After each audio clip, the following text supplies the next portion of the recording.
Coming up, I got Pyro Hat, MrBeardstone. I create an even better storage system.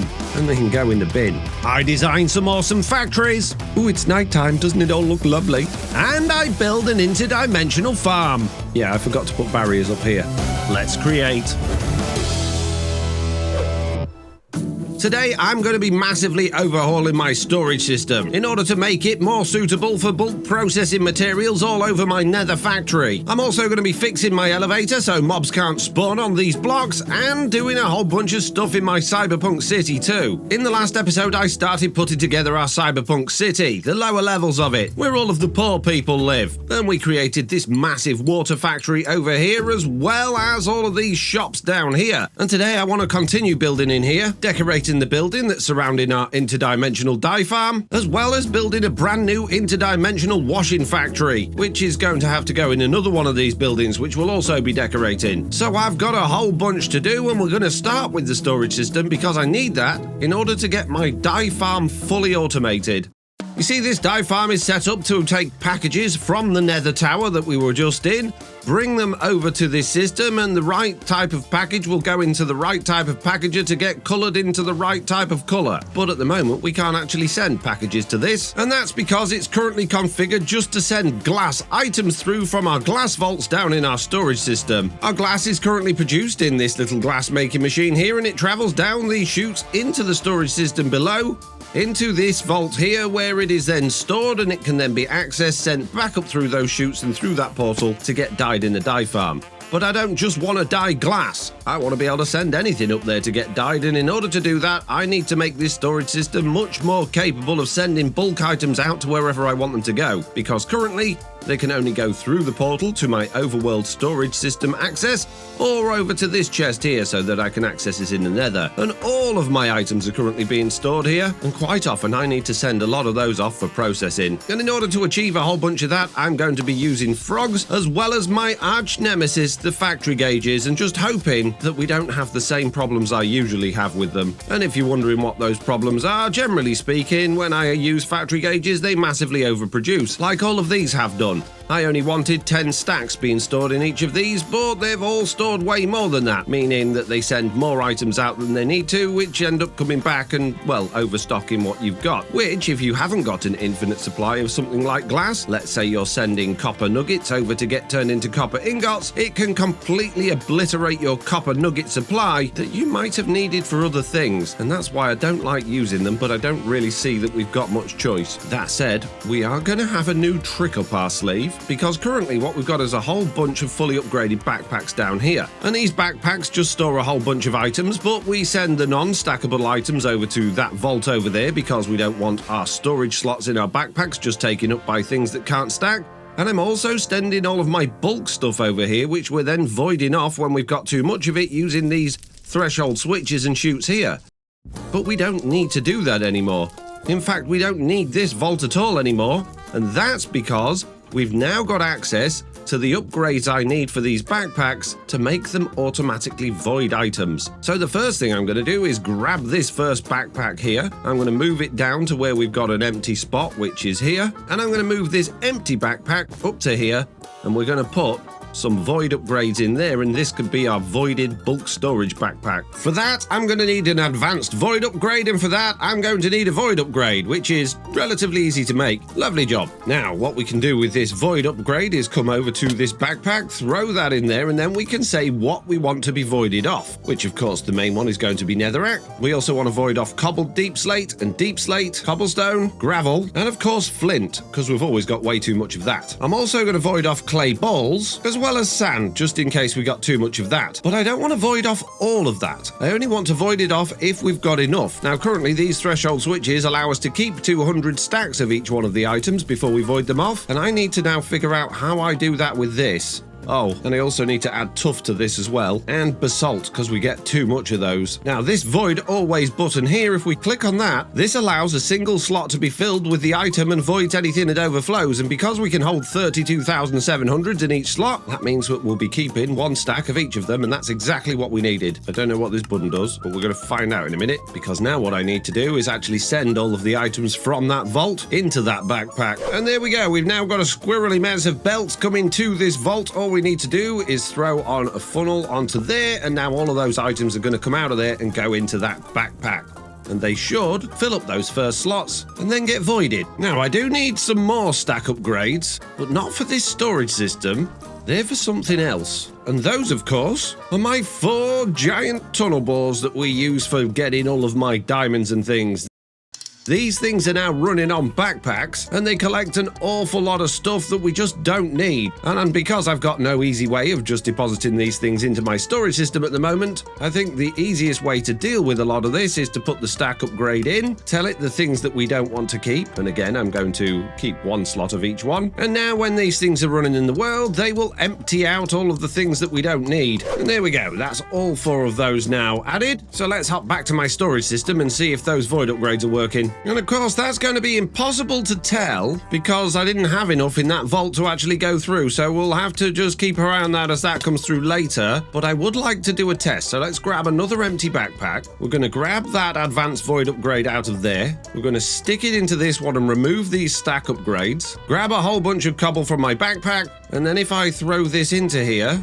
you see, that's not voiding anything off. Do we put it on deny? Only works with other ones. Allow? There we go. Oh, so we need to tick this on works in GUI as well. Okay, that's fine. There we go. I can put all of that cobble in and it's not going in. Okay, at least we know how they work now. And I believe we can add multiple of these in as well. If we don't have enough slots in the first one, we can actually add more so that we can deal with multiple items that might be going in there. And that's not a bad idea because we're going to be sending our glass into this system soon. So we need a way of dealing with excess of that. And I'm sure at some point we'll have a whole bunch of other things that are coming in here that we need to deal with as well. What's quite annoying is, though, I can't actually put anything in that column from the JEI because I'm guessing of this overlap, so we can only actually use this many slots out of it. So now we've got that basic stuff out of the way, I've spent a little bit of time just destroying a whole bunch of other stuff that's in here, and now I'm going to spend even more time just completely reorganizing this room so that we can add in some automation systems a little bit later on. So I'm going to need a few minutes.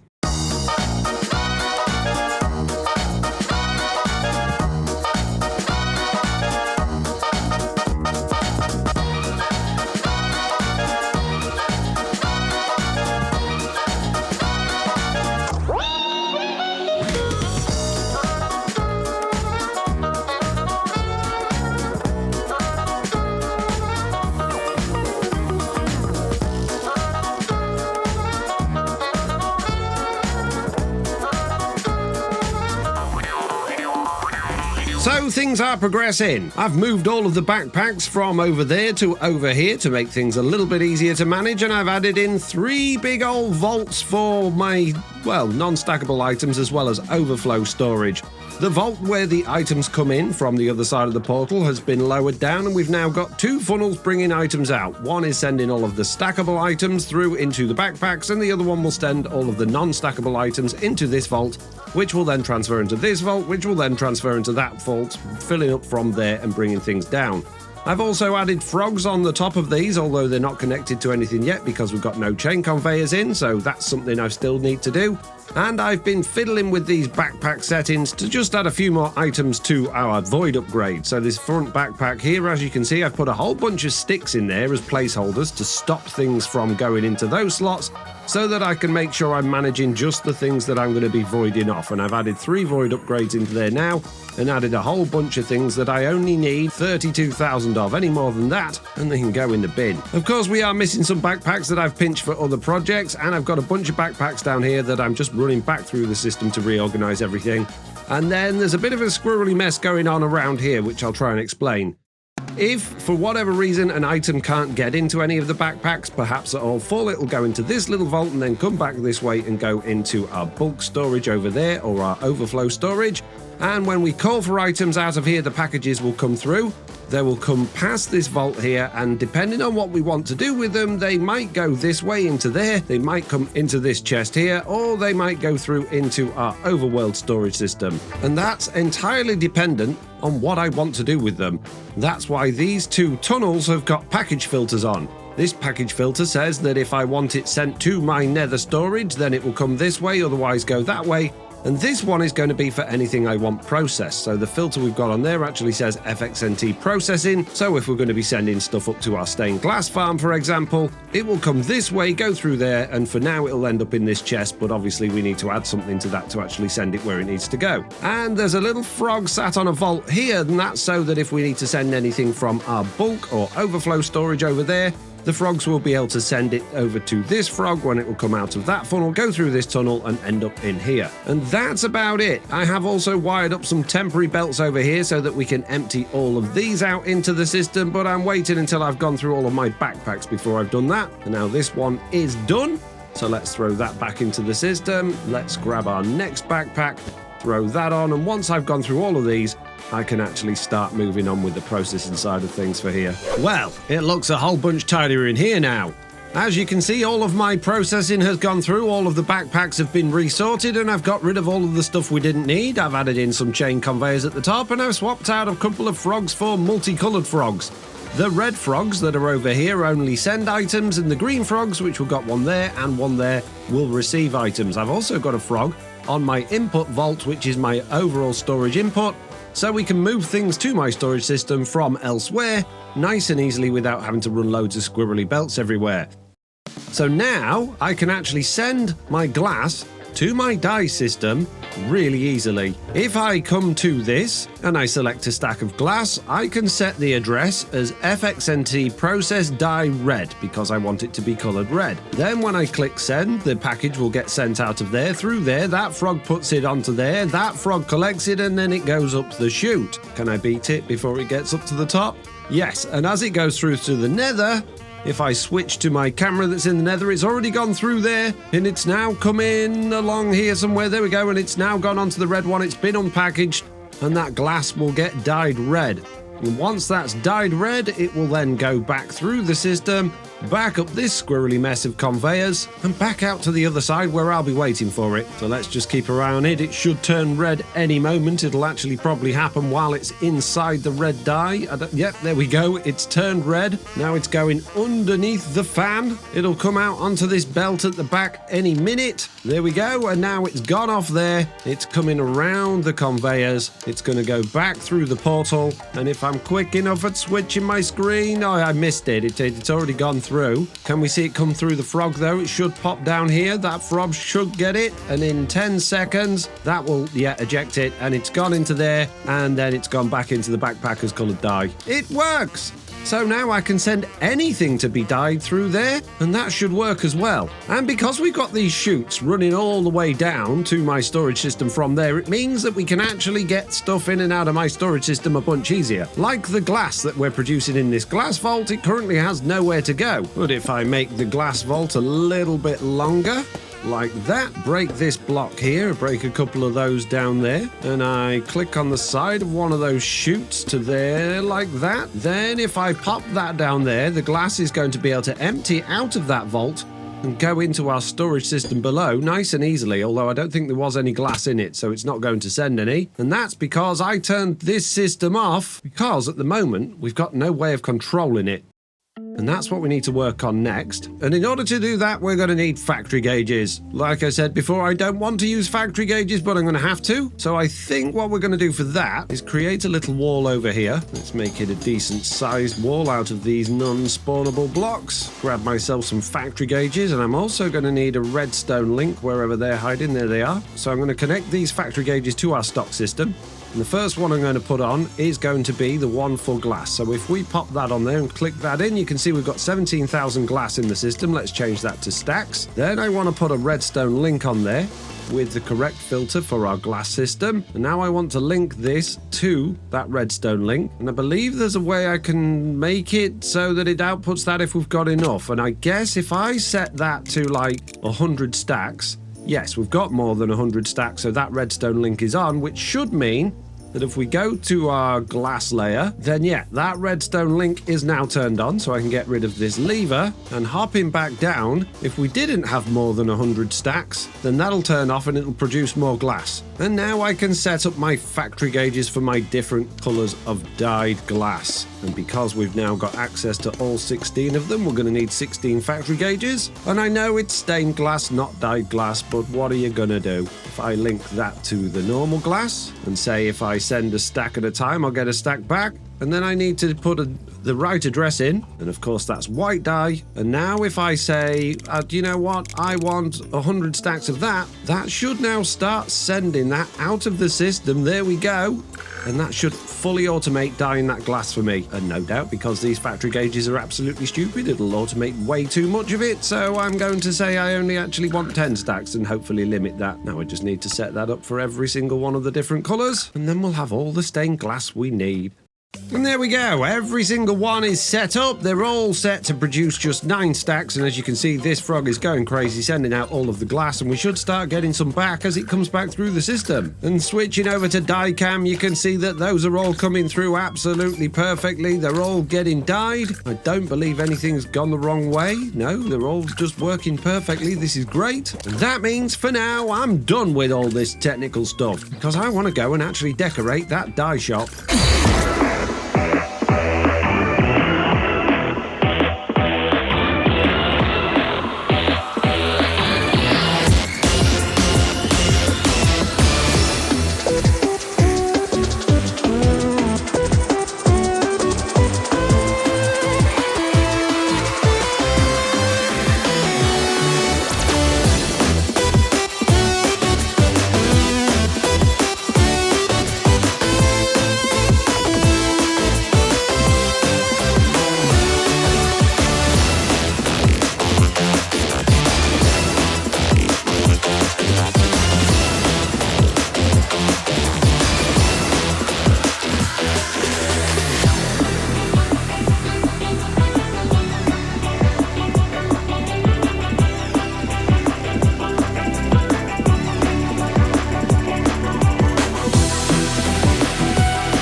Two for the price of one, you lucky people. Yes, that's right. Not only did I build the most colourful building that I've ever built in my life, considering it's grey, I also did the little lean-to mud and dirt shop as well because it was attached to the building.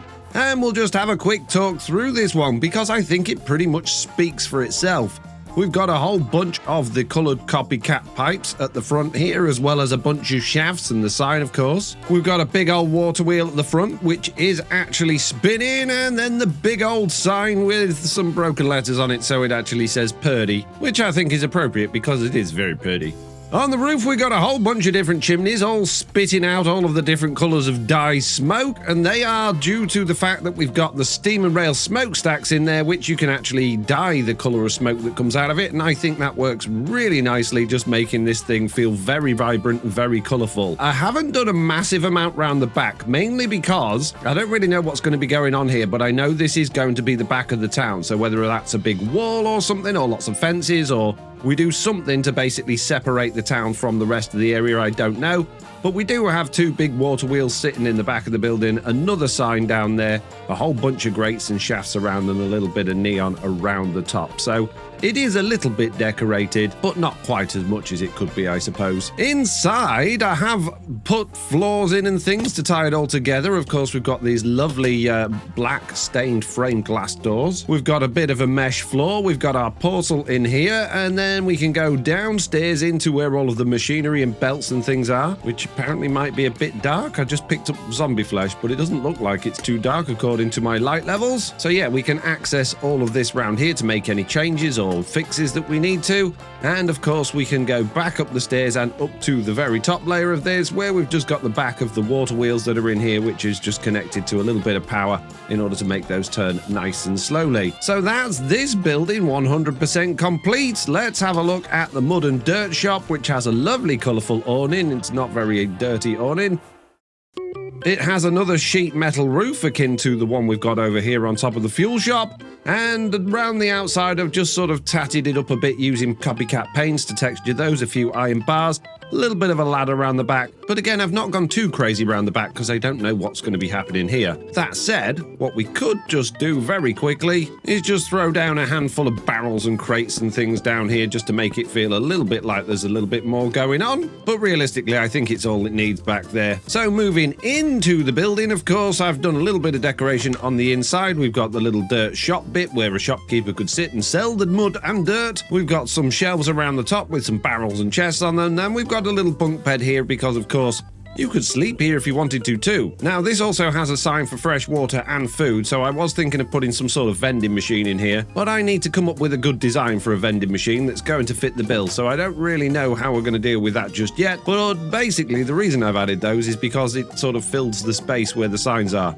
I need to make more of these like icon signs that are relatively generic. You know, like in Cyberpunk cities, in games and movies, where there's just a whole bunch of generic looking logos that are just bright. I think that's what I need to work on. And if you want to help me with that, then feel free to design me some generic looking logos, send them over to me and I'll see if I can neonify them and put them into the game. And the best place to share those would be my Discord. Right, anyway, our super dye shop is done. That means it's time to move on to the next part of this video, and that is to create my interdimensional washing system. How hard could that be? What could possibly go wrong? The trickiest part is going to be where we're going to put the portal. Hopping through into the Nether here, we've got our portal that leads us to the overworld. We've got this portal which goes to the dye shop, and we need to squeeze something in here ideally that's going to go to another one of those buildings, but I haven't actually designated a building for that yet, and I could really do with finding a way to stop portals from spawning these zombie pigmen, because that is quite annoying, but it's not the end of the world. One thing that is the end of the world, it's absolutely terrible how am I going to cope for the rest of my life, is the fact that this block is spawnable even though it's got a door over the top of it, so I now need to go down my entire elevator and fix that on every single floor,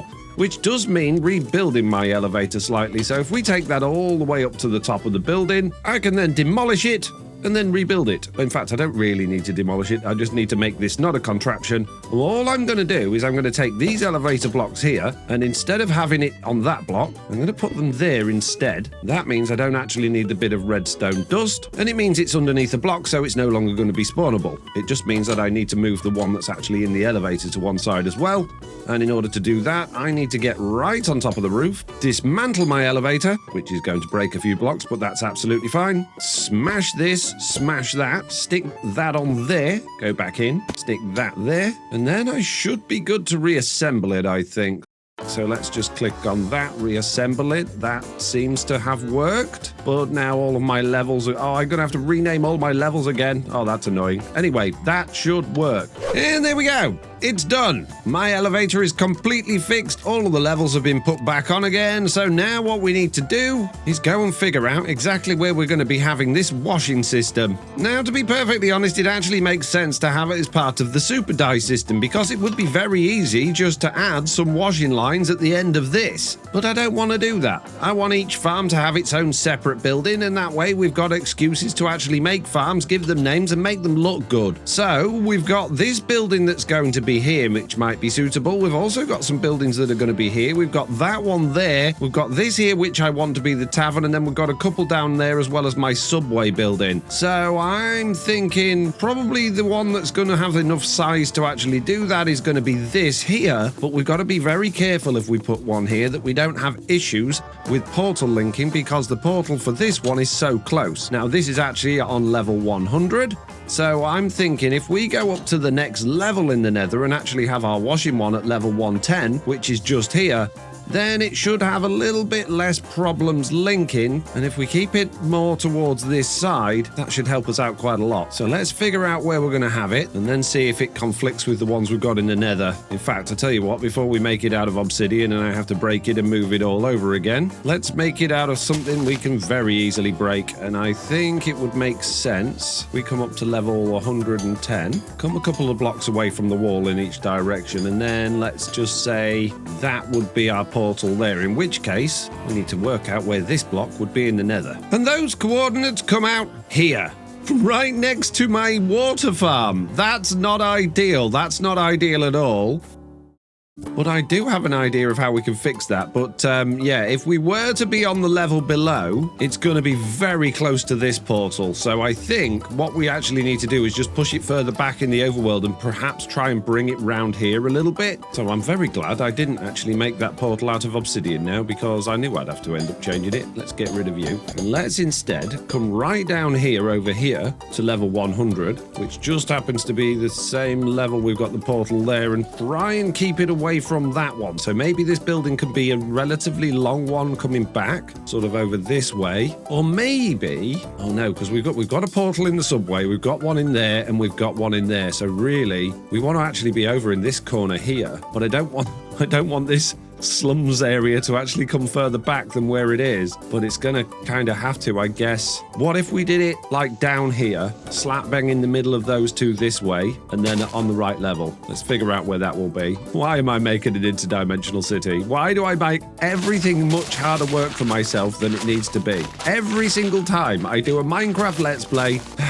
Oh, why don't you make it really difficult for you? Yeah, I know. Shut up. Right. In that case, then, let's consider this to be where our portal is going to be. And that actually comes out here, which is still very close to that one, but it might work. I guess there's only one way to find out. It's actually 90 by 148 that I need. I think we maybe get away with just pulling it across here slightly. Okay, let's link up and find out if it works. Brings me to the right one in the Nether. Wonderful. Hopping back through this one. Brings me to the right one in the overworld. Okay, what if I go through the super die portal now? Is that going to be broken? No, that brought me through to the right one. Okay, and going back again. It worked. Oh my goodness, they didn't accidentally get all combined together and confused. That's wonderful news.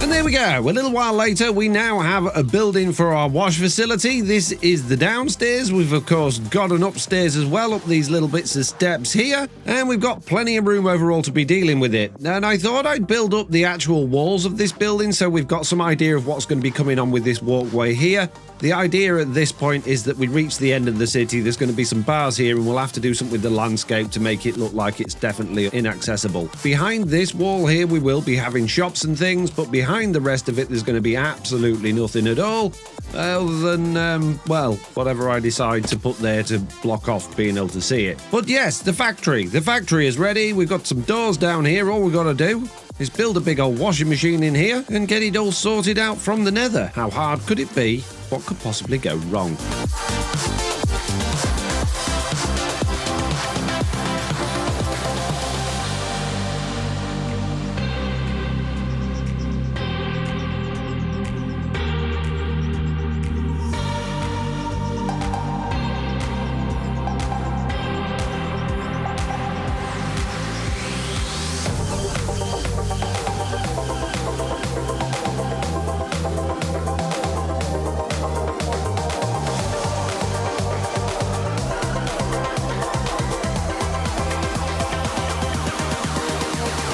Did you see the mistake? Well, it's quite a happy mistake, really, because this thing is 100% functional and it's all running off a single water wheel. That's right, I didn't notice until the actual replay that all of the water wheels I placed down here for lots and lots of power are not doing anything. We're only actually using this one because I placed it in the wrong place. And that gets me thinking, if I can run all of those fans off one water wheel, I mean, there are 18 of them in there, then what else can I do with one water wheel? Because at the moment, my super die place has 16 fans and all of these conveyors, and they're running really slowly, and that's running off a whole bunch of water wheels too. And so is my water factory and, well, a whole bunch of things. Perhaps I'm massively overdoing it on water wheels, and perhaps when we go to the Nether in a moment, I'll show you exactly what I mean. But right now, this thing should work. Everything is in place. We've got a system here that will take the items. They actually need to get unpackaged here. So I need to move that barrel, stick it there instead, stick a brass funnel there, stick a packager on there, and stick a andesite funnel there so the packages can get unpackaged here. The items will go through there and get split across 6 belts. Each belt has 3 washers, so they should get washed relatively quickly. I know it's not the fastest way of washing things, but we'll talk about that in a minute. And then there are filters on these funnels to say, don't let things through that can be washed. So basically, things will get washed. Once they've been washed, they can no longer be washed, and therefore they'll go into these barrels, come out of here onto this conveyor and into the Nether where they'll get dealt with. And just to demonstrate that, let's just chuck on a whole bunch of gravel down there and see what happens. And if we look through this window, you can see the gravel in there that is getting washed, and hopefully it'll start coming through and out of the system. There we go, we're getting iron coming through the system now. And like I said, it's not the fastest washing system, but it's going to be fast enough. Now, hopping through into the Nether, we've got exactly the same system set up here as we have for my dye farm, albeit going through a different portal.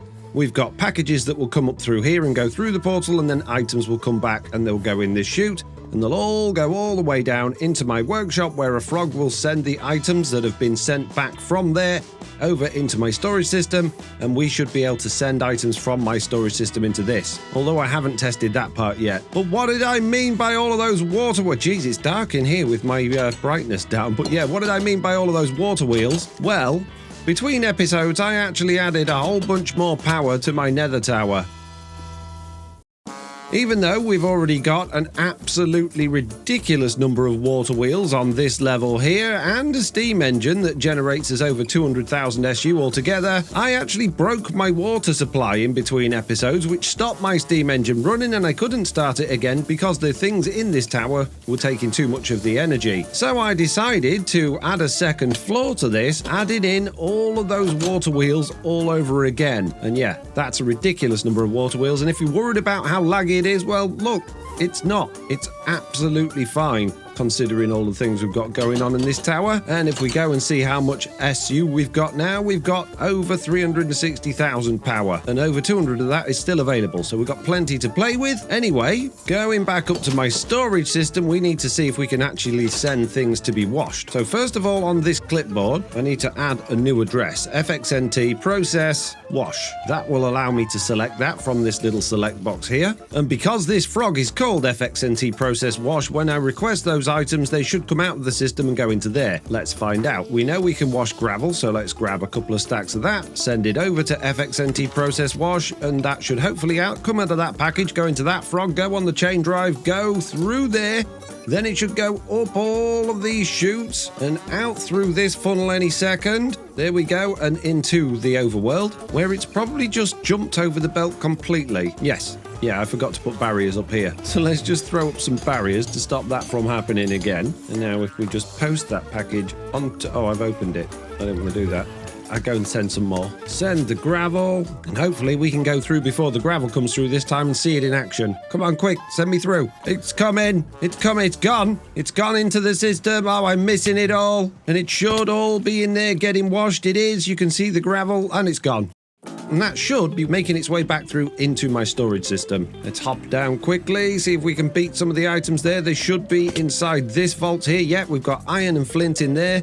They should get ejected any second as soon as this timer hits 10 seconds. There we go. And they are going into the storage system. Wonderful, it worked. Nice. Now, coming down to my workshop level, I'm here because I want to talk to you about the fastest washing systems in the world. This type of washing or fan-based system is much better, where you just drop the items down, they go onto chutes, and they're all just floating as items. If I throw a whole bunch of stone onto there, then it can actually smelt a whole bunch more at once, meaning it's all going to to smelt a whole bunch quicker. So why didn't I do my washing system in that same way? Well, it's relatively simple, really. When we're fully automating the processing of things, and you've got a farm that's allowing items to just get thrown on the floor willy-nilly without being transported by some sort of chute or belt or something, then there is a chance, especially with factory gauges behaving the way they do. Look, that 512 stacks of that one. 512 stacks? I didn't want those! Exactly. Sometimes more items than you expect get sent through, and if that happens with one of those item-based fan systems, then all of a sudden you can have so many items just sitting in your world being processed that it can get a little bit laggy.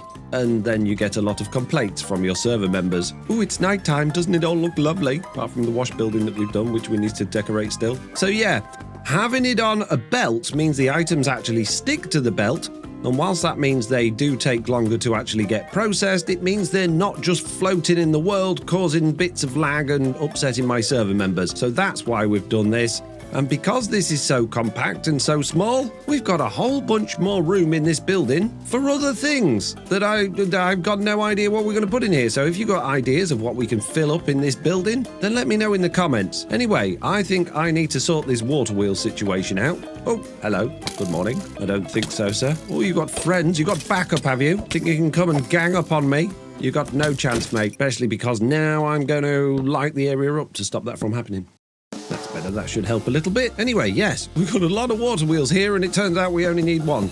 So let's get rid of a whole bunch of them, align this one properly, just like that. And then I think we'll just get rid of all of this nasty flowing water so it doesn't cause any problems later on. Anyway, now that's all done, it's time for me to actually decorate this building. But before we do that, if you remember from the last episode, I got in, or was it this episode? I can't remember. At some point, I was invited by Mr. Beardstone to visit his Funland, his theme park in his old Let's Play world from ages ago. So I headed over to Spawn to meet up with a few of the other server members, and we waited for Mr. Beardstone to turn up in his magical flying pirate ship, which works perfectly. Do not open the trapdoor. Can you stop opening that?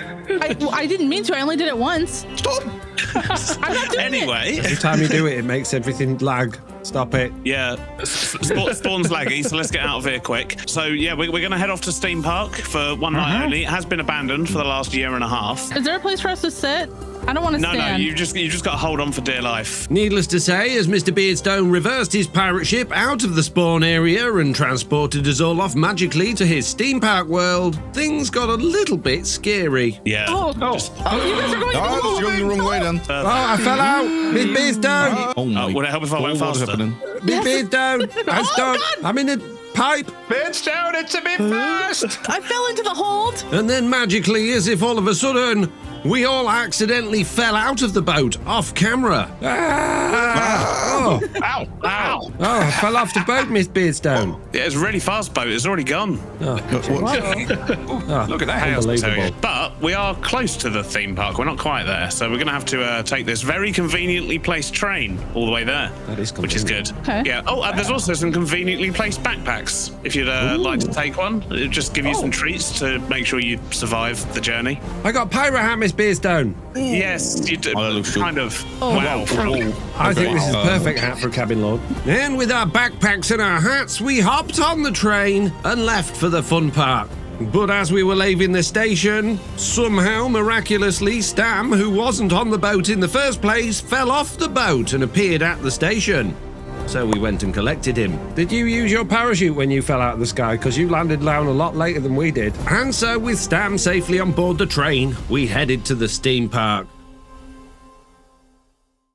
I hear music, Miss Beardstone. Yeah, so I hope you've all got an Epidemic Sounds license. Oh yeah. Okay. Yes. sir. Mr. Beardstone then gave us a quick tour and then let us free roam in his park before we went on the first ride. And of course, well, things happened. And just a quick editor's note, while I'm editing this video, I've no idea why the players look like they're just sliding around without moving their arms and legs. I can only blame Mr. Beardstone's dodgy mod pack. Anyway, on with the video. So here we've got bubbles, we've got a lovely sign. Stam Park. Can we get a selfie after the sign? It's my Of course part. you can. It's family day out. Yeah. Right, everyone say cheese. Cheese. Beautiful. But this is Main Street. Feel free to have a look around. Very nice. Iron God. there's- I want one of these. Miss Beardstone, X is pressing buttons, Miss Beardstone. Wait, guys, I found this sand. one's got a crushing Oh machine. no, that's okay. That's the play pipes. Oh, you're allowed to do that. Yeah, of course. Come, get on here. Hop on here. Oh. That's a nice area. Frog. Oh dear. I'm on my way. Okay, this isn't the ride, Wait. people. But where do I get my drinks? But, well, this seems like a good ride. down. Yeah. Oh, No, if, I'm out. oh dear. I already went on that ride. Remind me I didn't never to like go it. to a real theme park with you guys. This has been That ride was ridiculous. not. They don't normally have crushing rails at real theme parks, to be fair. If we go through here, there is our first ride, which is Foxyberg. Aeronautica, which is a hanging the coaster music ride. change. Yeah, so go this way. We can go get in the queue and go on our first ride. Is this new? Hey, I like the theming. We go. Look at that. Oh, it's a bit sharp turning, but okay. And it's only slightly laggy. I love the music. I'm just but as nauseous you're as on a it. real life one. And so once we finished the roller coaster, we headed off to the other end of the park where there were 3 more rides. But, Wow. Me. Oh, that made me that was jump. close. The first of which was an amazing log flume, which was absolutely wonderful, followed by some spinning chairs, and then finally the dropper. So all of these rides are actually farms as well and have farms hidden in them. So the log flume is, of course, the tree farm. Oh, that's cool. I think we're at the end. The toilet. This is potentially going to make you and maybe your audience feel sick when it starts spinning. Yeah, that's I why I'm don't not think on you it. will. They have already been there. But that's why Stamps decided not to do this one. Like, it's a good pace. If it was faster than this, it would be slightly nauseating. But I think this is a pretty good spin. Quick. Get on, quick. Oh, wow! Too slow. Everyone who missed. This is right. interesting. Oh, what is this? I see. We'll have to come back out, guys. Come back out. Wait Is it for the broken? next ride. Is it broken? No. Those that are in there have got on there, but everyone else So, come back through there. Wagon. Up again. Go up.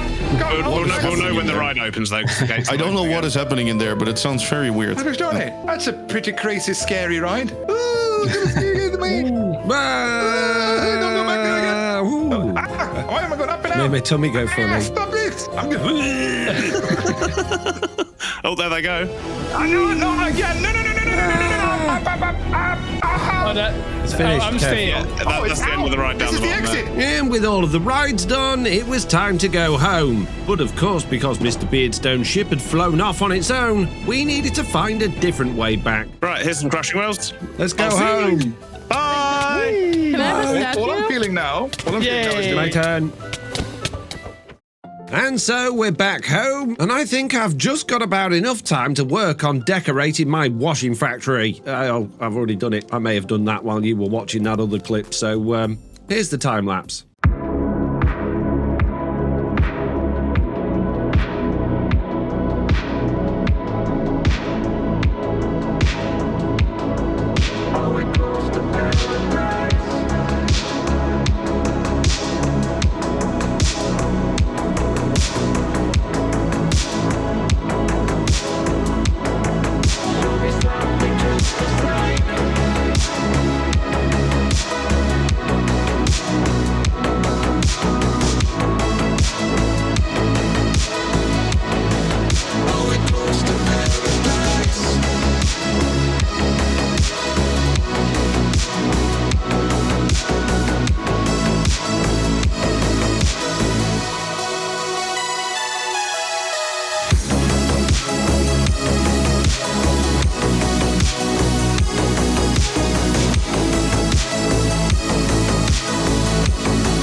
And so there it is. What a wonderful looking factory. It is, of course, huge, and I've been playing with scale here in order to try and make it almost look like it's got some flats above it. So let's talk through what's going on. Of course, right down at the bottom, we have the actual quick wash factory, which is exactly how we left it before. It's still got the staircase going up to this room with nothing in it, but now it has some doors around the back, allowing us to get to all of the different levels of this place. But we're not really interested in the back, because once again, I've done very little decoration on it, because of course there's not really going to be a great deal going on there. So coming outside, the first thing we should look at is probably this pipe, which is just ejecting all of the excess water that this place is using into this little sort of pond down here, which has a pigment in it somehow. And yeah, this is all overgrown with a few leaves and things like that coming down. Of course, we've got a whole bunch more neon going on. I've even been making a whole bunch more signs in Photoshop to add to my collection. And then we've got this sort of big, imposing, girder-ridden sign thing that sort of towers over you. So I basically want this entire building to feel like it's leaning forward towards you as you're sort of walking around these areas, just to really hit home with the claustrophobic dystopian feel. I don't want you to feel happy in this area. I want you to feel like it's coming in on you. And I think I've achieved that with this, with the multiple layers. Of course, there are more things going on. We've got some grates and fans and things, but as we go up, this is where the scale comes in. Because of course these windows are only 1 block high, and players are 2 blocks high, so it might feel a little bit odd if you're actually up on that level next to them that they're the wrong height for the player. For example, if we actually go inside this thing, behind those you can see we've just got some glowing lamps, some stained glass and some empty ones. And of course, yeah, not very useful windows, but from the outside and from a distance and from the lower elevation, I've been able to play with the scale to almost make it look like each one of those windows is accommodation for the people. And down here, you really can't tell that they're not full size, so I think that works really well. Of course, then I've just added a whole bunch more junk to the front of this thing. We've got some copycat slices. I've added some panels on to make all of these blocks have slightly different depths. We've got some more girder supports. We've got some aerials and things on the top, so the top's not too empty. And then down the side, we've got a little signboard here with some more of my neon signs. We've got some water wheels stuck out the side, and of course, we've got the platforms that go round everything. And altogether, I think it looks great. But how does it look at nighttime and with shaders? Well, it's not nighttime, and I kind of want to see it in the rain as well. So what I'm going to do is take a download of this world, turn my shaders on, set it to nighttime, and then bring on the rain. Oh my goodness, this place looks incredible. Look at those reflections down there. Oh my goodness, and the fog that we get from this thunderstorm that I've just added on. Oh wow, this looks good. I'm so happy with how this city is coming together, even if we only have done a handful of buildings so far. Oh my, I think it looks absolutely wonderful.